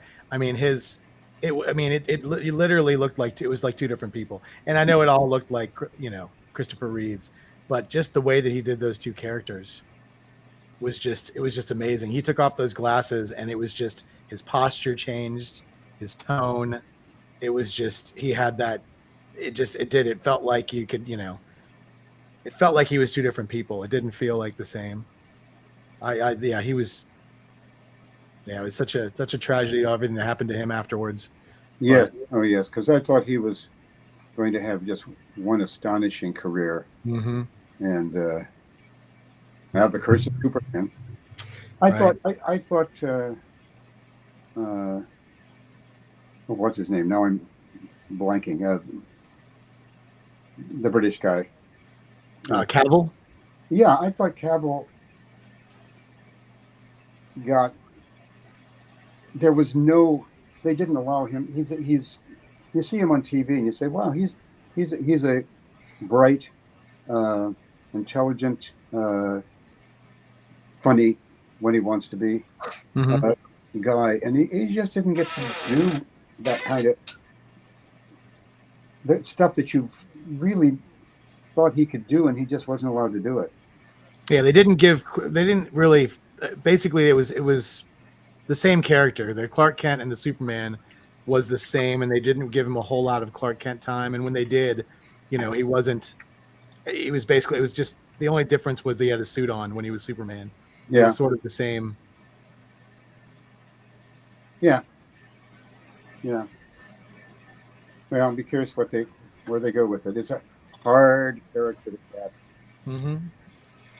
I'm hoping that the new actor who's playing Superman, I'm hoping that he looks at some stuff like the Frank Quitely run, because it's just there's a thing to how Quitely drew Clark Kent versus Superman, which is just that when he was Clark, he was sort of, his posture was different. He was sort of hunched over. He didn't, want to be seen. He was very, and then when he was Superman, he was just arched back. If anybody has never seen the run that Quitely did on what I think that, a lot of the Superman's supposed to be based on some of that stuff. Go take a look at it. It's just the artisticness of how it just by looking at it, you don't even need to read the dialogue. Just to go through and look, you can see a transformation in that. And I just hope that sometimes these guys who play these characters, they don't just say, "Oh, I know Superman, I know Clark Kent." I hope they actually do a little bit of research on that and then try to kind of incorporate that into it. But once again, just an opinion. Okay, I think this is good enough for the Batman for right now. I have to add a little bit of white paint to it in a couple places, but I'll not do that right now. Who else? You have, if you want to lay down the bones on the full figure Tiger, you can, or we can throw up a claim. So if anybody wants to get something from him, we're coming shortly to the end of the show, guys. So speak now. Get him going on a couple of these. Oh, and Dagny's in there. I like it. Dagny's joined us. Wonderful. Do you have is the Tiger guy person still with us? Tigra was David Desmond. David, you still out there, buddy?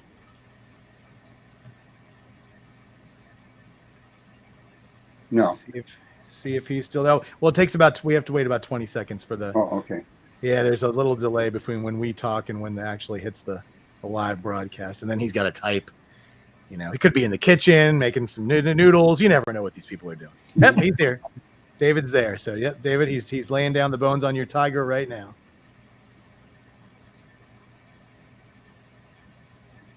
But it looks like Dagny's going to get the claim.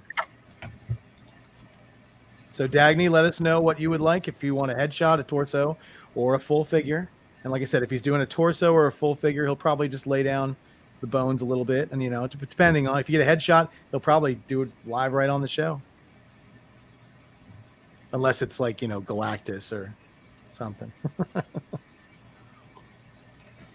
How do you feel about drawing Galactus, Bob? Do you like drawing that?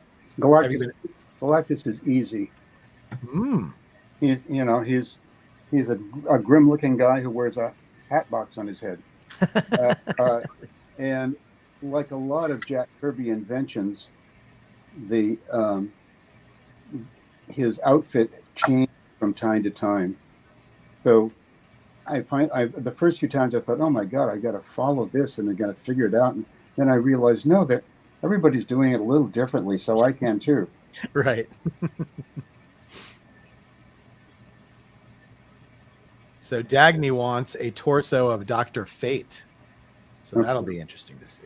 Okay. And Dr. Fate, I will have to look up. There you go. Something new. I'm sure you've drawn him before. It's probably just been a while. No, it's been a while, yeah. And while we got a second, guys, I did want to point out, because Mr. Bacon asked me to tell you guys that Aranga D is going to be doing a new op. It's going to be doing some page recreations. They're going to be $400 a piece. So if you've got a favorite page in comics, Aranga is going to be recreating those. It cannot be a full splash. Half splash is fine, and no covers. But for $400, he will do a recreation of any page that you guys want. Wow. So, it's pretty cool. We did it last year. I had asked Aranga to recreate a page for me. And then we said, hey, people might want, pages that they can never get their hands on recreated because they're just not available, or, they're, whatever. And so we did it last year and sold it out pretty quick, and Aranga knocked them out pretty quick, and everyone was pretty happy, and people have been chomping at the bit waiting for it to happen again. So here we are. We're doing it again. Yeah. Okay. So keep an eye out for that. We'll be posting that on the Facebook page very soon, guys. So definitely, Thursday, I believe we're doing it. Yeah, Thursday. So there you go. So Emilio, you got 4 days, 2 days, 2 days, 2 days, 2 days to put some stuff together. Boy, that's interesting to me. I'll have to watch that, because my thought would be that it would be much easier to reproduce a splash page or a cover than a page. Well, you'd think, except for the fact that when we say these things to people, they pick a splash page that's like every single character. So they could imagine. You do George Perez pages. Yeah, exactly. Yeah. Yeah. They want the trophy. Yeah, they want the trophy room from what is it? The Hulk Future Imperfect. They definitely try to find the loophole. They try to find the loophole. So, but it's not because he's not willing to do those. It's just they take so much work that it's We don't want to lump it in with the same one. So he'll do any panel page, and even up to a half splash. And what I always ask Tiger, and it's what I was going to ask, and then I lost. Oh, no, you're fine. David's still out there. Was tail or no tail? Oh, there you go. I don't know about you, but I like a little tail. I'm just saying.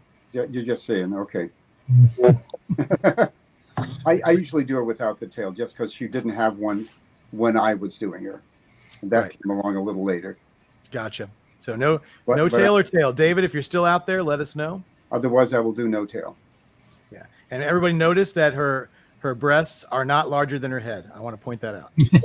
Oh, well, now I feel I missed the boat there. Okay. David says tail. He would like a tail, if that's all right. Good enough. We will add tail, and I'll add it right now so that I don't forget. That's good, because that makes for a better composition. Okay. There you go. Now let's have her. He's outside, so her hair is blowing a little bit. Okay. Right. Now that repeats this. This is actually a good composition. Usually with these things, I think the thing that doesn't happen on doing the kind of marathon stuff is really a good composition. I mean, these are all fine, but you have to work on a good composition. And sometimes the Tiger one just kind of came out okay. All right, what do I do next?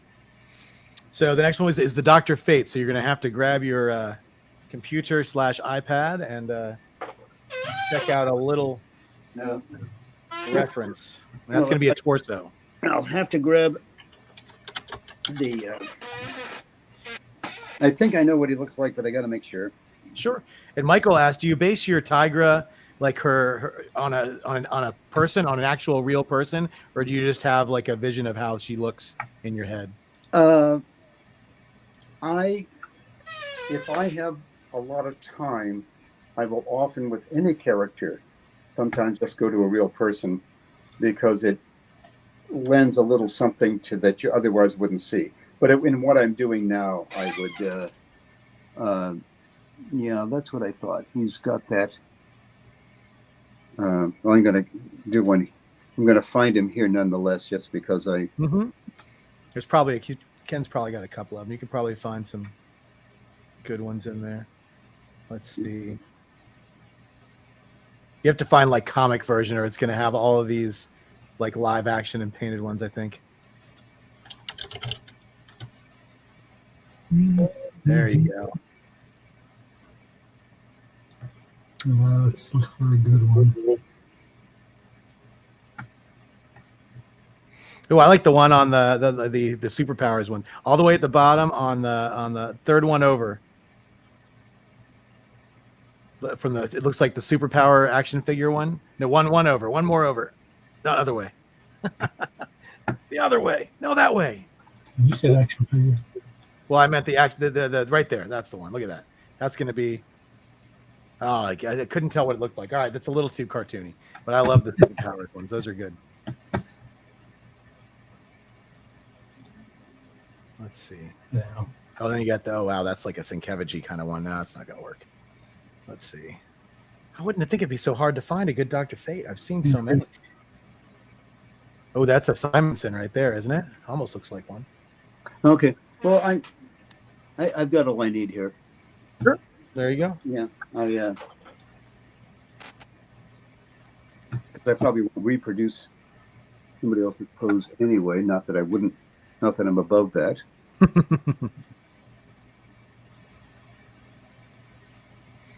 Yes, that Keith Griffin one was excellent. You're exactly right. Another wonderful artist and a writer that we've lost way too soon. Mm-hmm. Did you know Keith at all? I knew him. I didn't know him well. Mm-hmm. Brilliant guy, I thought. Hmm.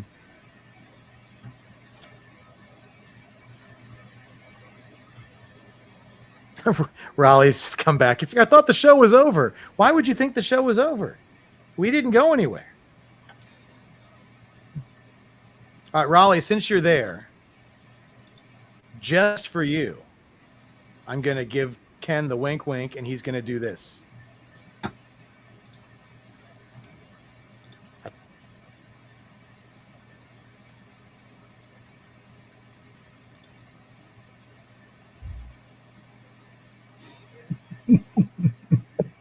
Nothing.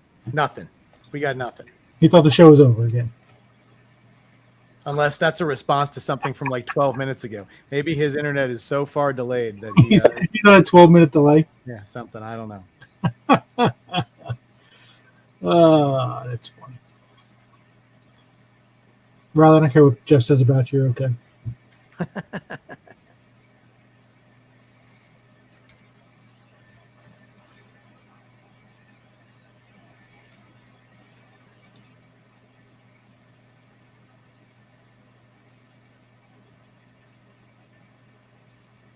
Yeah.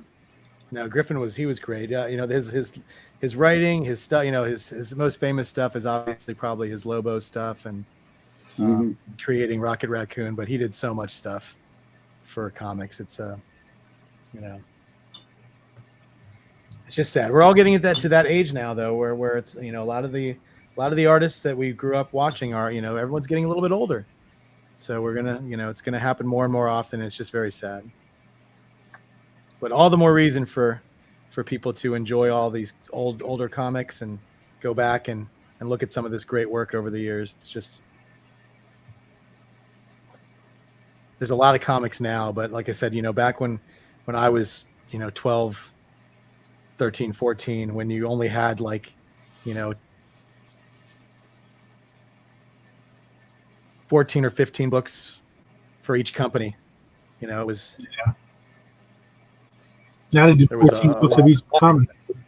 Yeah. Now there's 14 Batman books every week. That's right. Ken does have. We have our wonderful birthday show. It's not coming big. It's just another one. Just it's Ken's birthday. It's always big because it's your birthday, buddy. Yeah, we're gonna have a birthday bash. Maybe Bob will come on. We'll see. Let's see everybody come on. Wish you a happy birthday. We usually get a bunch of creators to come on and just shoot the shit for an hour or so. And Yeah. He's gonna save his money for your birthday bash. That's what Raleigh said. I am trying to get a big one, but I don't know if it's gonna happen. We're always reaching out. It would actually be for the National Cartoonist Society Foundation. Anything he did, but I'm trying to get him for that day. So we're seeing. If you're listening, Bill Morrison, send out an email.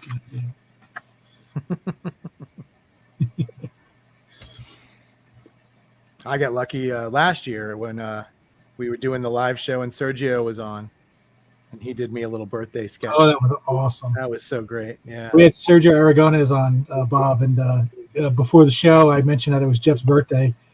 And before the show even starts, Sergio's got a sketch done. Happy birthday, with a cake on it, and Throwing it in my face and drew a caricature of me. he did it before the credits were done. Yeah. Oh my God.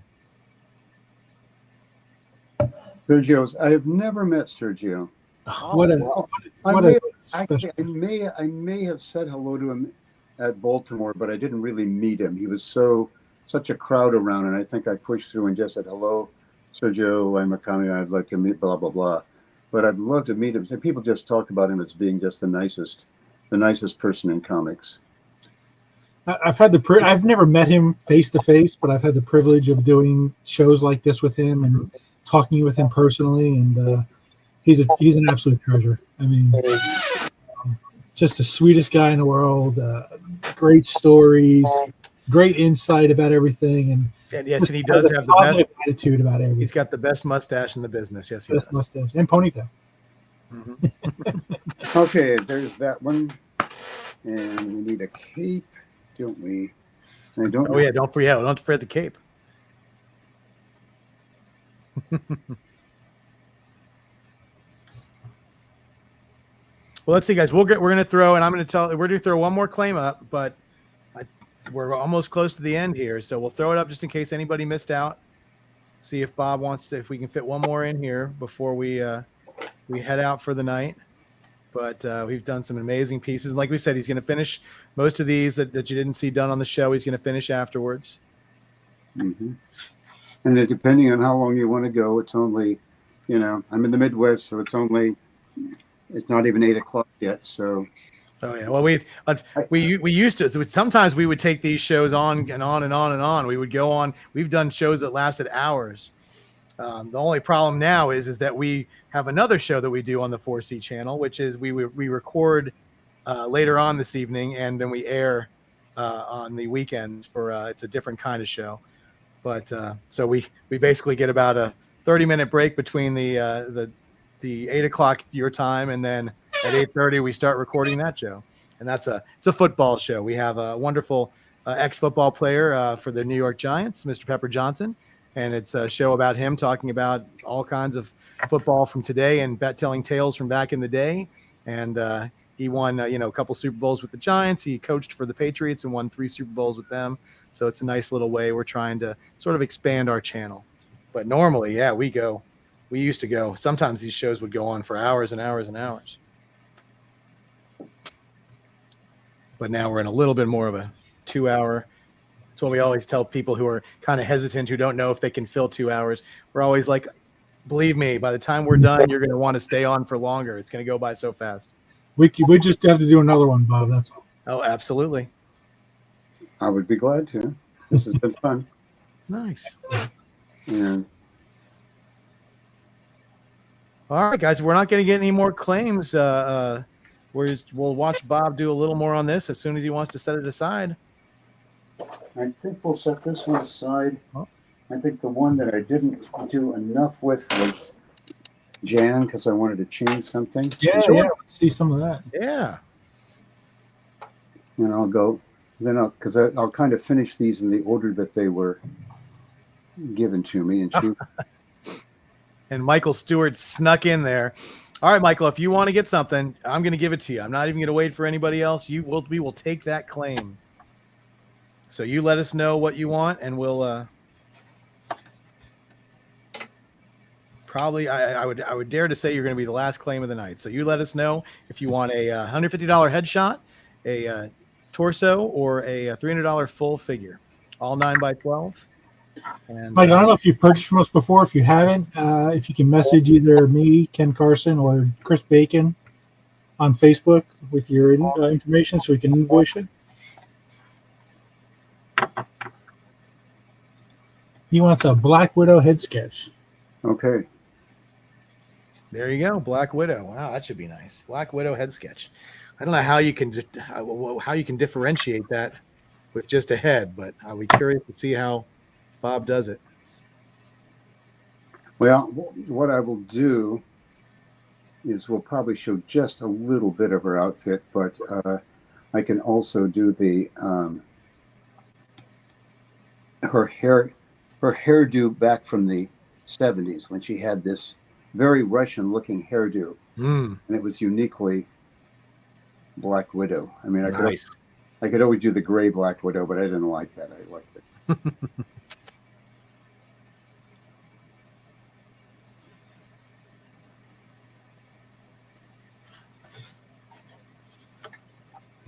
I knew what he meant, Emilio. Yeah, I got you, Michael. Good deal, buddy.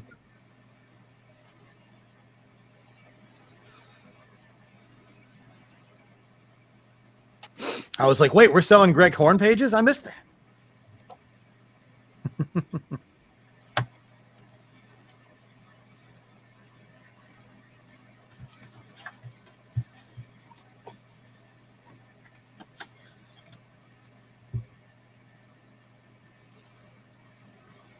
You guys remember, if you want to see Mr. Hall in person, he is going to be doing a couple more shows this year. He'll be in Columbus in December, and he's doing the Rocky Mountain show next weekend.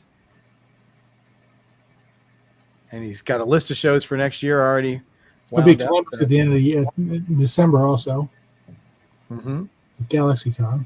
And hopefully we'll be doing some shows with 4C next year. Yeah.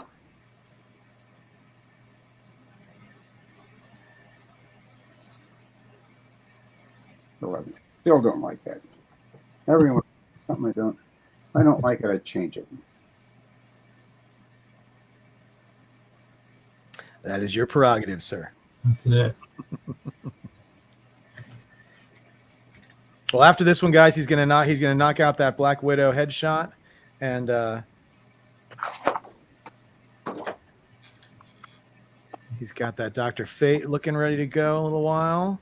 And like I said, he'll probably finish these up in the next week or so, guys. And then as soon as he's done with those, he'll ship them off to us, and we'll ship them off to you.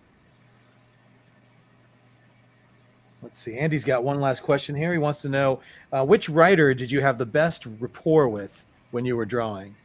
They would have to be Roger Stern and David Michelinie. Both of those guys I enjoyed greatly working with, and part of that was, of course, that they were willing to let you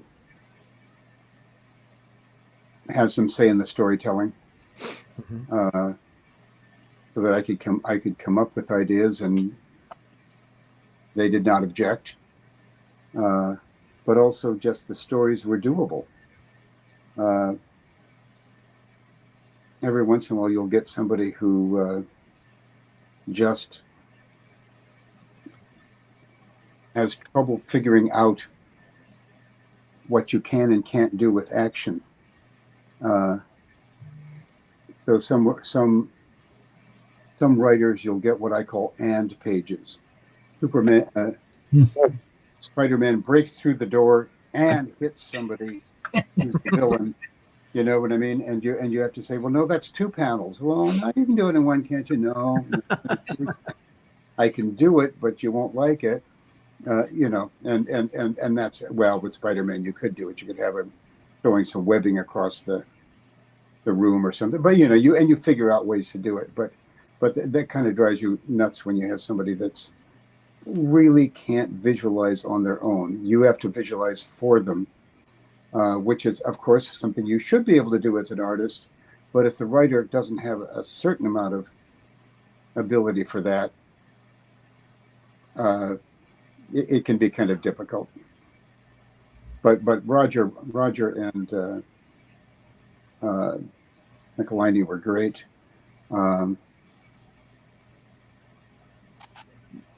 Those are the 2 I probably enjoyed working with the most. I don't want to shortchange Shooter, who I was very grateful to work with on the Avengers, but I felt that came at a time when I wasn't completely confident of my abilities at that point. And so I was just trying my best to follow him as closely as I could. And in fact, he had to encourage me to come up with stuff like, why don't you decide where this takes place? The Avengers Quinjet is they are going to arrest Yellow Jacket, and they'll come in the Quinjet, and why don't you decide where? And I'll say, oh, okay, then I'll do it. Then I'll do it in Interstate 80 and just outside Lincoln, Nebraska. You know, that was great, but it wasn't exactly adding to the story, Right. In the same way that I did when I did, for instance, Emperor Doom. I was able to do it. I know, and I'm not taking credit for the writing. That was him, but the best writers gave the artists, especially if it was something visual, some leeway to come up with their part of the story, and both those guys did that.